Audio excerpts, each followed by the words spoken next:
Welcome to the decision session for Executive Member for Transport, March the 9th, 2021.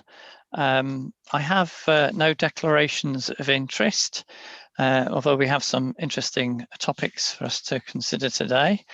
And the second item is the minutes of the meeting of the 18th of January 2021.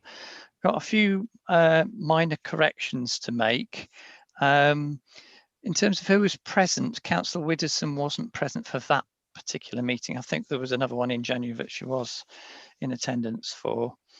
So there's that correction. And then on paragraph 48, there's reference to a TSL programme. I think that should be the TSAR ZAR programme that we wanted to allow parish councils to know about in future. On page 2, I think there's a word future missing on the first line, so it should read Clifton Moorgate Estate would add additional traffic in the future. That's the end of that sentence.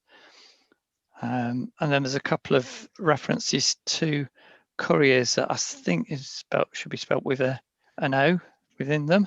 And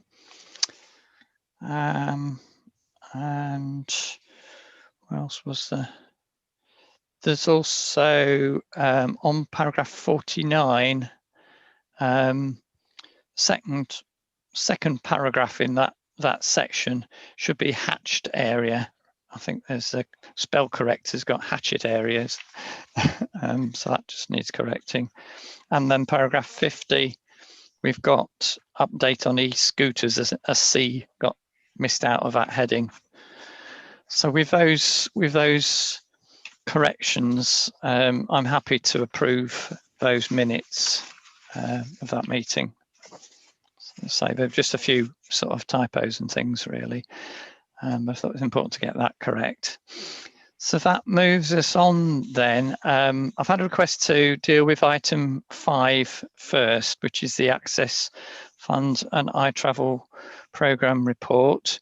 Firstly, I'd just like to say I very much welcome this report that demonstrates, as referenced at paragraph 9, the fantastic work that's been done in York over the last decade to promote sustainable travel, in spite of the hand-to-mouth funding arrangements that we've worked with in terms of government funding for this area of work, which has been very effectively deployed to support things like cycle training, awareness raising and work in schools with employers.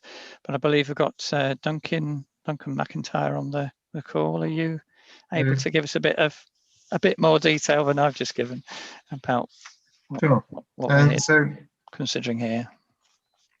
The report is about the iTravel team and the iTravel programme it delivers, and it's about what we've done and what's coming next. The team essentially promotes sustainable travel. It does the hearts and minds of encouraging people to cycle, walk, use the bus and so on. There are two big themes really in the report. One is that COVID has affected delivery.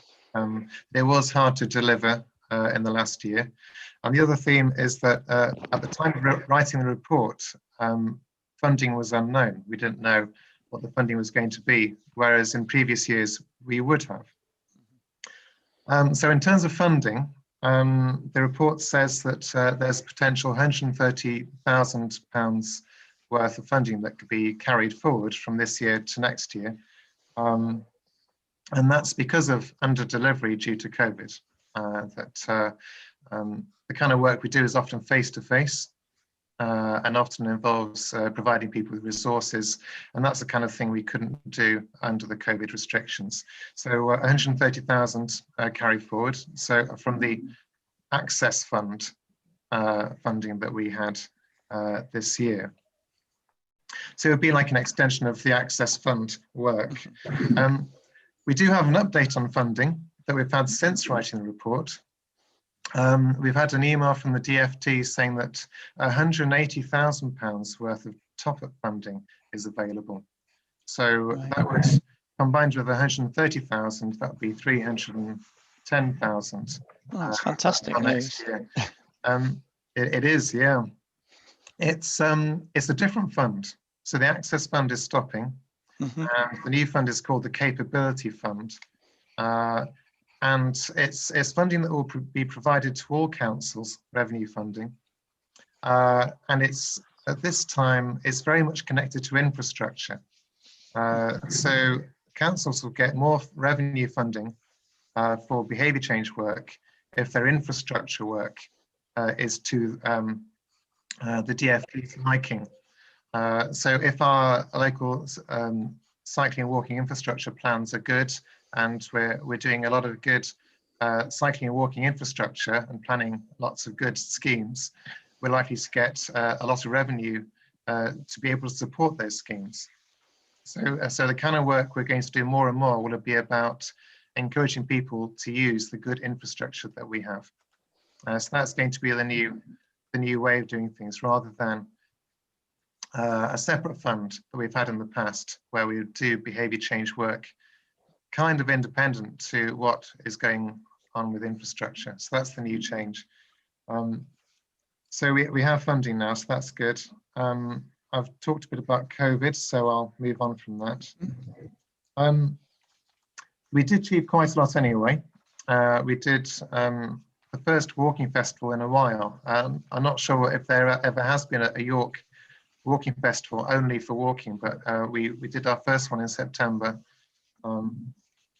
and partnered with Indie York, so that went well. We produced some new walking maps. The schools program continued. Cycle training continued to deliver. There were a few people taking part, but still a good number. And also we produced a new website. So the iTravel website was rebooted, which is more suitable to mobile phones, easier to find information, that kind of thing. Moving forward to next year, the programme is set out in a flexible way to allow us to adapt to COVID situations. But certainly we're keen on doing more travel planning, so working through partnerships to encourage travel to change, and also provide more online resources. So we'd like to do an online challenge, encouraging people to cycle and walk through an online resource, and also boost our website resources. So potentially a cycle route videos and audio guides for walking, that kind of thing. So I think that sums it up. That's excellent news, and I mean, certainly more than doubling your budget for the coming year is fantastic news. I mean, I'm sure that you will be sort of working through the plans as to how. I appreciate it is quite difficult with the COVID restrictions to be able to pace how you're going to allocate those funds, but certainly from what my knowledge is that the staff have been usefully used in any case. You know, for example, with our local cycling walking infrastructure plan draft that has been developed and was presented at one of my previous meetings earlier this year, that hopefully will underpin some of our work on developing that infrastructure that you refer to. I'm also conscious of the good work that you mentioned about travel plans. That is a key, for me, is a key aspect of the work. I know we've got York Central potentially starting in the next couple of years, and for travel planning for new businesses and new residents, whatever they might be in the city, is going to be crucial to help people to change behaviour at the point when they're making decisions about their lifestyle and whether it's their commuting patterns, work patterns, living patterns. That's a key point in time, I think, isn't it, when people are likely to make the change and try out different means of getting about, which from our point of view is crucial, not least to make the most of that infrastructure. So I would say that, I've actually prepared a little bit point to make, even when you were just talking about 130,000, which is what you had originally for the coming year. I mean, that on if you compare the level of investment of that, would probably pay for about one set of traffic light junction replacement. Yet that has a number of staff who are working directly one-to-one with people in the communities and in schools to influence their travel behaviour and have a significant impact on congestion, as well as setting them up for healthy, active lifestyles. So in particular, the travel to school data that you've got in this report demonstrates the cost effectiveness of this approach, that for relatively small amounts of money, albeit money which we find quite hard to draw down to the council, we have a significant impact on both people's lifestyles and the sort of travel patterns within the city. And I note that the financial implications have been mentioned, but obviously we can add to that now and update it with the new funding that we've just been told about. And all the evidence shows that this type of work's far higher cost benefit ratio than building larger roundabouts or dualling. And yet I've no doubt the budget for this team is relatively small compared to the sorts of fees that we're considering for other major infrastructure projects. So I very much welcome this report and want to work with officers to expand and extend its activities, which it sounds like we will be able to do now, although it may be with a slightly different sort of remit. So just to finish, really just wanted to kind of just clarify that this does mean we'll be able to continue with travel planning work, but perhaps slightly more focused on businesses and schools that are potentially going to benefit from changes that we're making to the infrastructure, such as those in the Active Travel Fund. Is that how you envisage it working? Yes, I think we want to be doing more travel planning with businesses and schools, and also residential estates. So there are some new residential estates that Yes. we can support, and thinking more carefully about how we use online resources. And yes, we do need to start upping our game in terms of promoting infrastructure. So encouraging people to use the new infrastructure that the Active Travel Fund is bringing about. So yeah, there is a shift. All right. Well, thank you. Thank you very much for that contribution and the welcome news about the funding. So I think this report was mostly for information. Recommendation is that I note the plans, but I'll certainly welcome, ongoing discussion and work with officers on putting these plans into place. And I'm sure that if there are employers or schools listening to this, they'll be welcome to sort of get in touch and find out about how we can support them in this sort of work. Thank you. Thank you for that, Len. I believe you've got to go to another meeting, have you? So yeah, something like that. Something like that. Okay, so I'll now move on then. I'll move back to the item on the item 4 about Osbaldwick. Do I have an officer report on this? Is that Darren? Are you? Yeah. Hi, Darren. Yeah. Good morning. Morning. Yeah, so it's to consider the objection to the 20-mile-an-hour speed limit extension in Osbaldwick. The officer recommendation is to approve and progress the report, and then because it will lead to a reduction in sign and future maintenance costs. Right. In the area. So. Yes, I am familiar with this. I think this the original decision to advertise this was over a year ago. Obviously, with the pandemic and things, we're not necessarily been able to follow everything through as quickly as we might. But option 1 is to implement the restrictions and as advertised. And I've read the objection. As you say, we've had one objection. which has expresses concerns about things like enforcement, but the report, you've indicated that speeds are relatively close to the 20 mile an hour anyhow. And the other concern was about, which has been included in here, was the extra signing. Well, we obviously didn't quite appreciate that what the effect of this change would be to reduce the signing rather than increase it. So what this what this actually does is consolidate the area had when it was established, which is in Annex A, I think, is the plan, isn't it? The original implementation left a 30 mile an hour section of road through the area, which meant that all the side roads have to have 20 mile an hour signs.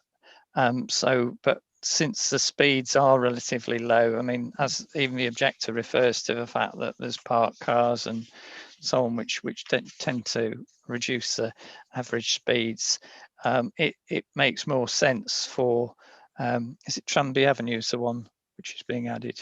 Tranby Avenue is the main route through, and Osbaldwick Village and Lane. Yeah. So those by including those within the actual 20 mile an hour area, it means that that additional signing can be removed. So we have a gateway 20 mile an hour sign at the entrance to the area, and then the side roads off would be just within the area. So they're not, that's not needed. That's my understanding, was particularly what the ward councillor was anxious to achieve. So I mean, on the basis of that, and only being one objection, as I've sort of described a little bit, I'm quite happy to approve option 1, which is to extend the 20 mile an hour to include those more secondary roads rather than the cul-de-sacs within the 20 mile an hour area. And that seems to be, you know, a more sensible approach, which I think we have applied elsewhere in the city in any case. And so with that approval, it will mean that some of the additional signage can be replaced with repeater signs, presumably with small signs rather than large signs, or whatever's needed. Remove the poles. Yeah, and remove the extra poles that are not needed. And I think I noted that the ward councillor did express there was one particular junction. I think they said that there had been an incident where they thought that the driver maybe didn't realise that it was a junction. So just to whether that might have a giveaway or some other sort of refreshing of lining to make it clear that that is a giveaway. Okay, yes, I've seen the email, and they say we'll look into it when we look at the removal of the whatever's appropriate that we can do there at the same time would be good. Okay. Yes, well, I'm happy with that. I don't have any other business unless anybody else does. No. Okay, on that basis, then I'll conclude the meeting today. Thank you, everybody, for attendance. Thank you.